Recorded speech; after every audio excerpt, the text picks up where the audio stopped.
Welcome to Road to Billions Podcast, the mentality of an entrepreneur. With your host, Moise Bertrand.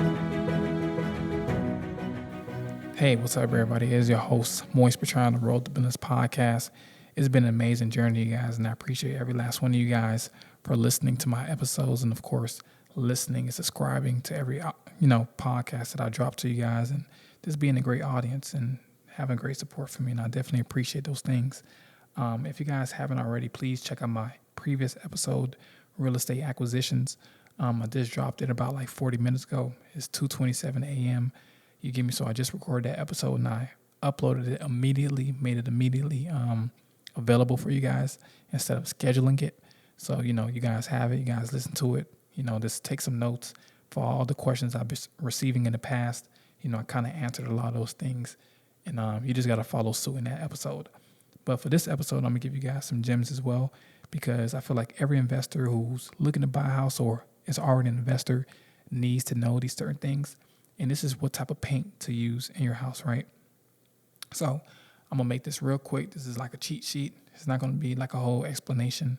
I'm just going to go ahead and, tell you guys certain things. And I just made spark notes, you hear me, for myself based off my past experiences and just what worked best for me. So for interior wall paint, you guys, you're going to use an eggshell finish or a satin finish. You might be like, why? And the reason why is because other like semi-gloss and these things, they pop, right? So they show what really is hiding and it's easily stained. But when you have eggshell or satin finish, man, you're going to have, it's going to hide imperfections better than semi-gloss. You get me? Medium high is great for like walls, like living room walls, bedroom walls. I kind of put it in, everywhere in the damn house, to be honest. I kind of like not try to buy different paint for every house because I like to keep the same paint in every house just in case I got to touch something up or, even try to use it for another property. If it's ever left over, I can always have these paints in bulk. And if you be like, what color to choose, let's do like a gray color. It's called a agreeable gray. You can get this from like Sherwin-Williams, or you could just ask Home Depot to make them. Sherwin-Williams have better quality though. It's just a lot more expensive. Or repose gray. You can buy these things in bulk. And like I said, try to keep the name of the actual paint because that's a big one as well. And also just having more than you need so you can always use it in other units and, touch up things as tenants move in, tenants move out. The second thing is what you're going to put on your trims, doors, and baseboards. I would say the best thing to do is semi-gloss finish, and that's because you want it to pop, right? It's more durable, it resists fingerprints, and it's easy to wipe down. Because, when you think of something like glossy, right, it's slick, right? So when you're wiping something down, it's real slick, it's very easily to come off, and you don't want these on walls because it's just, it doesn't look good on walls because then you have so much fingerprints on the walls. You got to keep wiping shit down. And like I said, it's not made for walls. You get me? It's more so is that pop. It makes things pop more. So whatever's there is going to pop it more, even if you didn't replace it much. I say even though you don't replace it much, even though you don't touch it much, it's still going to keep that pop in the house. You give me that nice pop of the color. So you're going to put this in your trims, doors, and baseboards. That's going to be your semi-gloss finish. It's latex-based or it's acrylic enamel. Now, and also with that, you guys, I use pure white. I kind of use pure white for my trims, my baseboards. If I use like a different type of trim and body color, typically I'll be like, okay, cool, I'm going to use this in the next property as well. So like I said, I don't try to use different paints on every project because you're going to be spending so much money on that shit. And paint gets expensive. Let's see. Where are my other notes at? Okay, for kitchen and bathrooms, you guys, I go ahead and I use a semi-gloss also or satin because it's moisture resistant. Now, you may run into some people who might just say fuck it and use the same body paint in the whole house. And I'm not saying you can. I'm not saying you can't. All I'm saying is what's the right way of doing it? And you want to do things the right way because once humidity starts playing a part, then, I'm not going to say the walls look like it's sweating, but it looks sweaty because grease and then all these other things can start popping off. And it just needs a more higher durability, right? So is a reason why you could put these things, like I said, in kitchens and bathrooms, because once the grease start hitting the damn walls, you know how that gets. You know how chemicals, when they're cleaning in the kitchen, Fabuloso, Febreze, Lysol, these things could also start altering or chipping the paint away, or even softening the paint, making little ripples, and then shit starts looking crazy. So never use flat paint in kitchens or bathrooms because it stains and mildews fast, right? Never use flat paint in kitchens or bathrooms because it stains and mildews fast. So always use mildew-resistant formulas like Bare Kitchen bath and trim paint, because at that point, you could just use that for one that fits all instead of just buying two different types of paint. So what would you put on your ceilings, though? That's the next thing I'm going to tell you guys. Now, whenever you're doing ceilings, you guys, you always want to make sure the painter is very, very, very careful with taping things down below the ceilings, which is the floor, because, ceilings drip. And you want to make sure that he's not just wetting it too much and rolling it across. Now you got drip marks every goddamn place on the floor, and shit starts getting bad. You want to make sure that's definitely cool and clean and collective and definitely organized. So typically on the ceilings, I'll put a flat or matte white because that's specifically ceiling paint, right? You could use these things on the ceilings, and it's a lot better because, ceilings have a different type of ceiling is drywall and sheetrock still. But like I said, ceilings, all that air rises, right? And you don't touch ceilings often. That's why it's easy to use these things, but it hides perfections and hides imperfections, and the light refracts a lot better. So if you have like a lantern or a type of light in the ceiling and you have a pure white ceiling, like I said, like a matte white ceiling, you're gonna think that you're looking up into heaven because it's gonna be so damn white. You're like, oh shit, this goddamn thing white. So if you're not seeing ceilings as white as snow, you got to use the matte white or flat paint. You get me? And go with bright flat white to make the unit feel taller and fresher. You get me? Use ceiling white paint. Use the ceiling paint with the higher viscosity. I believe that's how you say it, meaning thicker and shit like that. I'm learning a little bit. And that means it's not going to drip too much. When it's light, it's going to drip because it's not really compounding and sticking together. For the exterior paint, you want to use like satin or semi-gloss for the trim and flat for the siding.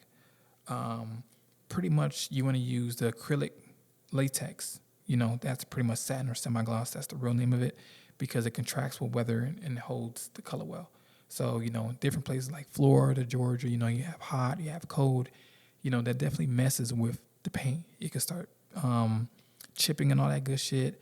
And, the paint also could just start easily mildewing, or the paint just may not actually stick to the house, and then you be rolling it, you're like, god damn, this shit ain't sticking, and then the whole time the paint ain't the right paint for that outside. So like I said, you want to use satin or semi-gloss for the trim and flat for the siding.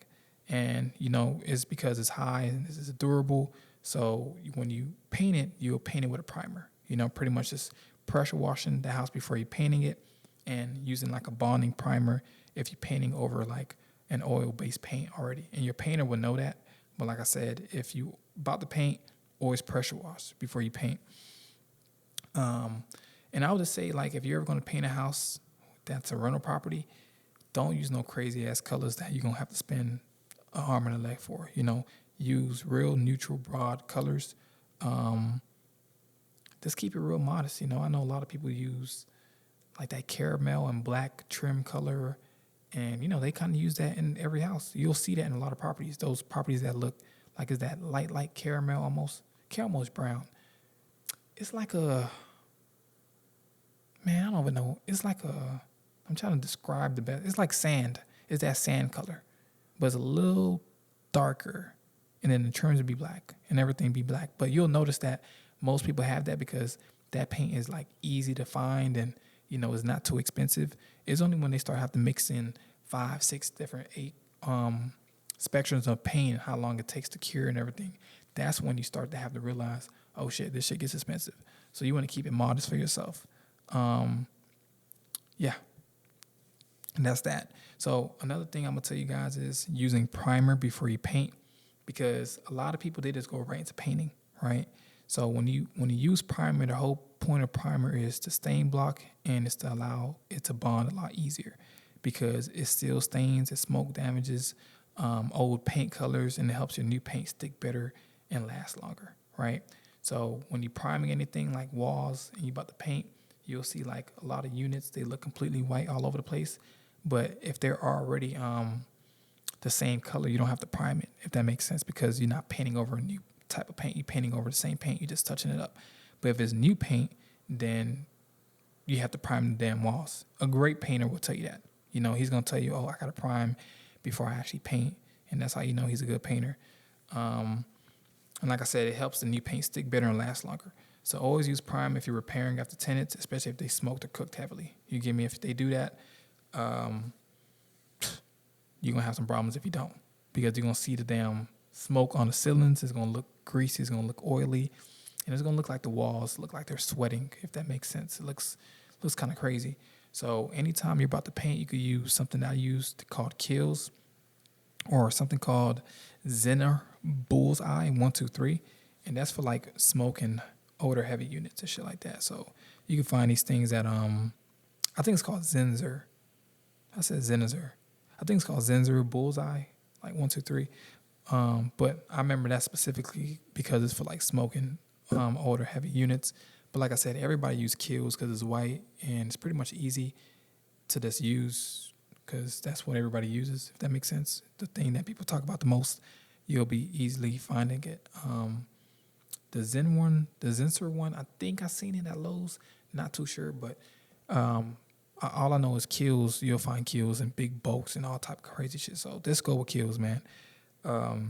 So that's really what I just tell people, man. So just to give you guys like a little review, when you're putting a living room and when you're putting color in the living room and bedroom, you want to use an eggshell finish. For the kitchen and bath, you want to use a satin finish. For the trims and doors, you want to use a semi-gloss because it's wipeable. And like I said, for the kitchen, you use the satin because it's moisture resistant. I'm sorry about that, guys. And for the living room and bedrooms, you use that eggshell finish because it's easy to clean. It hides like all those imperfections. For the ceilings, you're going to use a flat because it hides the imperfections as well.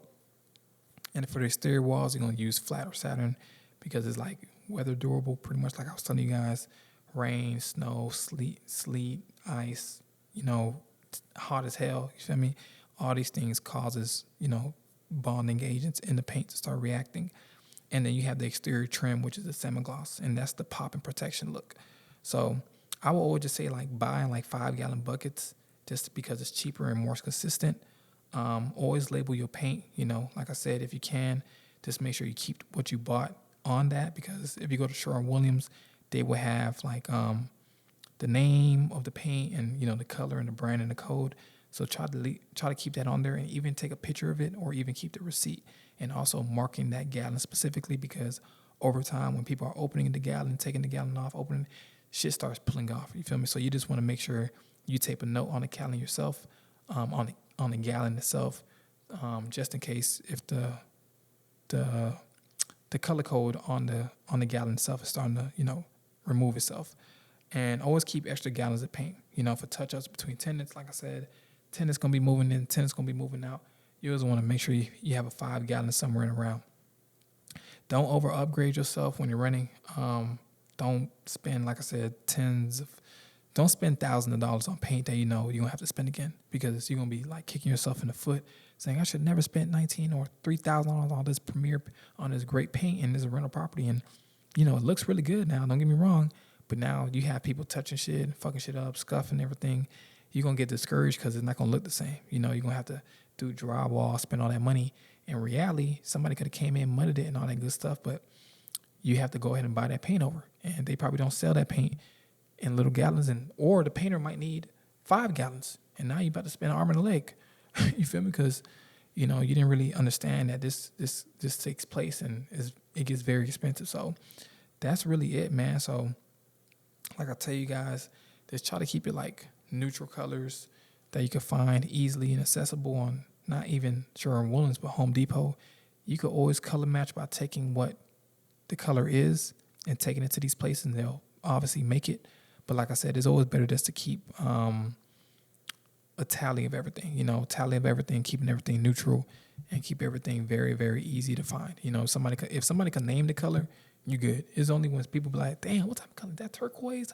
Oh, is that damn olive? When you start getting to these real specific names of colors, that's how you know you fucked up. You get me? But if you keep shit real modest, let me get a pure white.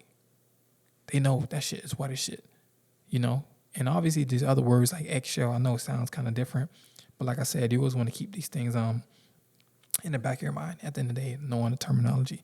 So at the end of the day, man, I appreciate you guys for listening. I know that was a little bit of rant, but I just needed you guys to get this information because nobody really taught me this. And I feel like me teaching you guys this is going to be a really great help, not only for you guys' real estate journey, but also if you're teaching someone else or, just to make sure your painter and you are on the same page and you just know what to look for in your projects. So once again, I appreciate you guys for listening to Roll the Business Podcast. It's been an amazing journey. You guys take care.